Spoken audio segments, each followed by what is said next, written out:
Hi, I'm Jeanne Fiorini. Thanks for being here at the Tarot Tips. This video segment is being filmed kind of still in the midst of the COVID pandemic.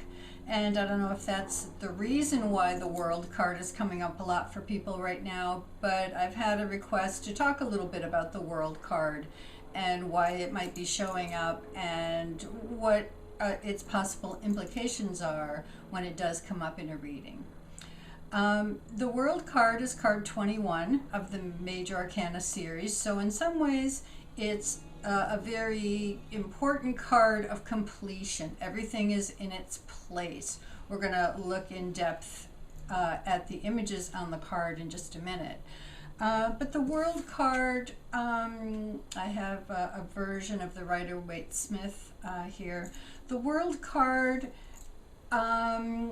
like many cards in the tarot, is paradoxical because the World card can indicate the goal. Where are we meant to aspire? Where are we meant to fulfill ourselves? What needs to fall into place for things all to be working like a well-oiled machine, you might say? Or sometimes the card comes up and says, you know, been there, done that.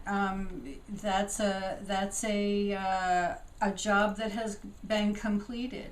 You know, the paradox of the World card is, are we talking about something that is yet to manifest or something that has already manifested and needs to be reworked?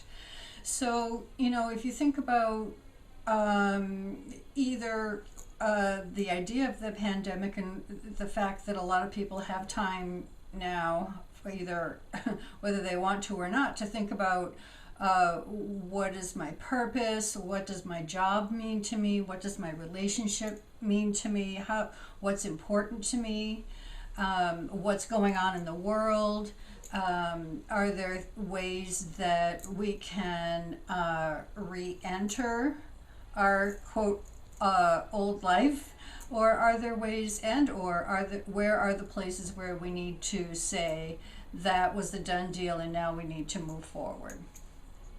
So as always, these things are going to be determined by the question. How did I phrase my question? In what context is the World card coming up for me?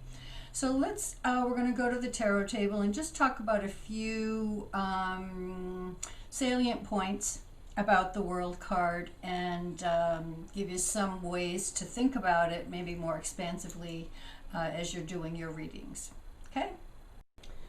So here we have the essentially traditional version of the World card based on the Rider-Waite-Smith interpretation or version image of that card. And you can see that in most World cards you have essentially a figure in the middle and then something anchoring down the four corners of the card. In the traditional version here we have images which represent the four fixed signs of the zodiac. Sometimes you might get pictures of a sword, a wand, a pentacle, and a cup around. But the idea here is integration. The idea here is, and I like to, when I talk about this card in classes, say, it's like you've put the last piece into a 5,000 piece jigsaw puzzle. You put the last piece in, and the thing is done. Everything is in its most effective position.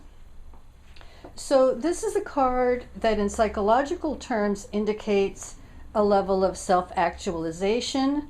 This person is depicted as having fulfilled their purpose, having found the place where they are both connected to the world, foot on the ground, but not of the world.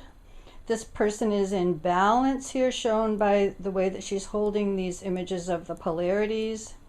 We've got the purple cloth. Purple is a combination of the red solar principle and the blue lunar principle. Red and blue make purple. We've got these images of the four elements in the corner. Now, one concept of how the material world comes into form is that the energy of the elements comes through the 4 portals of the fixed signs of the zodiac. So you've got fixed earth is Taurus, fixed fire is Leo, fixed air is Aquarius. This is the Aquarian human head, ideal human. Fixed water is Scorpio. You have the ascended version of Scorpio here with the eagle. So you've got the 4 elements in the corners. You've got the green and the red, which again is a polarity, the vitality, the blood, the life force with the human blood with the natural world. If we look at where is the corner or the center of this card, it's right here at this person's navel. And we could almost draw an X. And right in the center is this person's navel. So the idea here is that we are centered, we are connected to ourselves, we are connected to our community, we are connected spiritually. So we're in this place of free expression. There's no other piece that can be added to this to make it any more complete. So when the World card comes up, is it saying you have completed your path, you have completed your role? Is it bringing up the question for you? What is my role in the world? Where is my next best version of myself? Am I using my abilities, my air, my earth, my fire, and my water in the most authentic and centering and effective way? Am I feeling this connection to both to myself, to my physical world, and to my spirituality? So there's a lot of enigmatic qualities about the World card. Let's connect it just back to a couple of other cards in the tarot, major arcana cards in particular.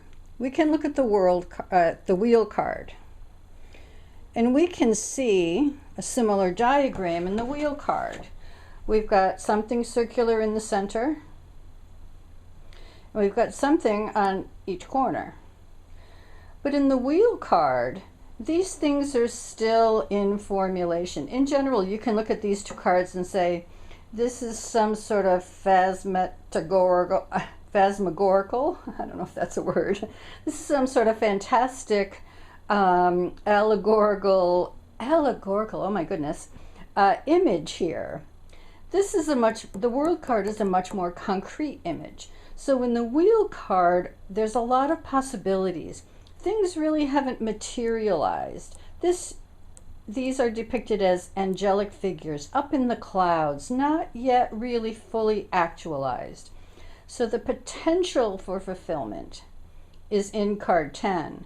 We don't reach it until we get to card 21.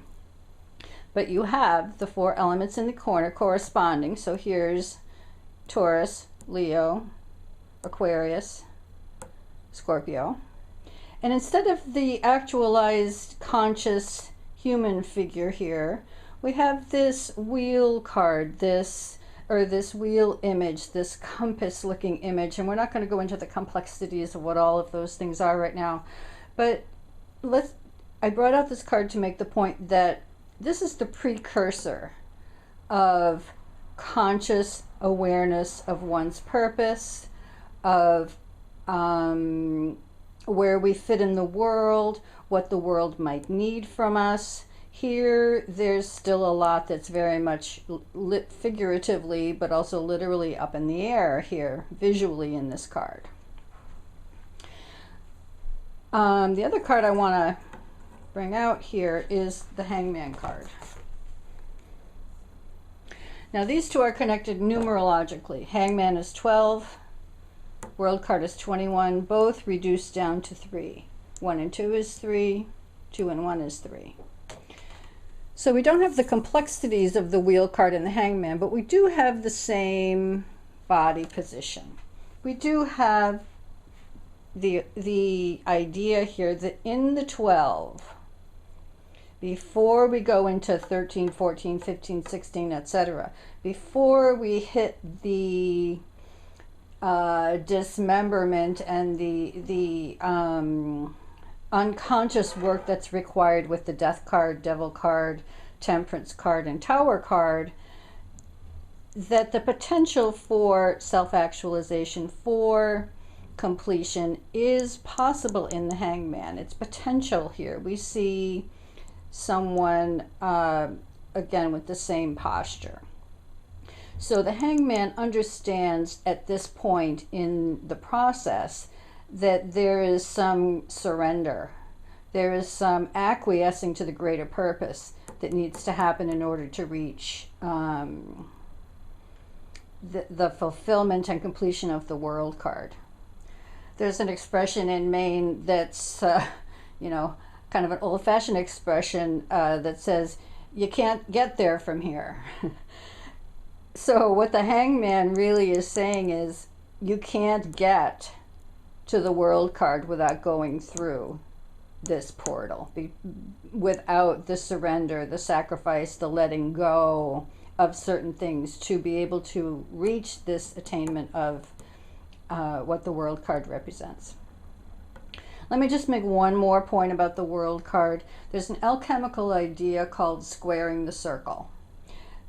And so here we have the circle, here we have the square. 1, 2, 3, 4. The squaring of the circle is another way of saying, let's try to integrate these opposites, the square and the circle, the Emperor card 4 with the Fool card 0. So when we attain that somehow in our lives, when we are able to combine and utilize both our intuitive with our intellect, both our conscious with our unconscious, both our spirituality with our physicality, that is what the World card is representing. So really the bottom line here is, how did I ask my question? Is the World card pointing me to continue to try to achieve this completion, fulfillment, self-actualization in my current process? Or is it saying, okay, a certain thing has maxed out, a certain thing can't be any more than it already is, and it's time to begin again, or bring in some new energy. So the next card is the Fool card, which can, if we feel like we're stuck and the world, whatever that might indicate to you, has either become stagnant or has reached a certain limit, and I think many of us are feeling that right now. We can't go back, we have to go forward. What can help us? Fool energy is the next card here in the cycle. So some food for thought. I hope that's helpful, useful, gives you something to think about. We'll see you next time.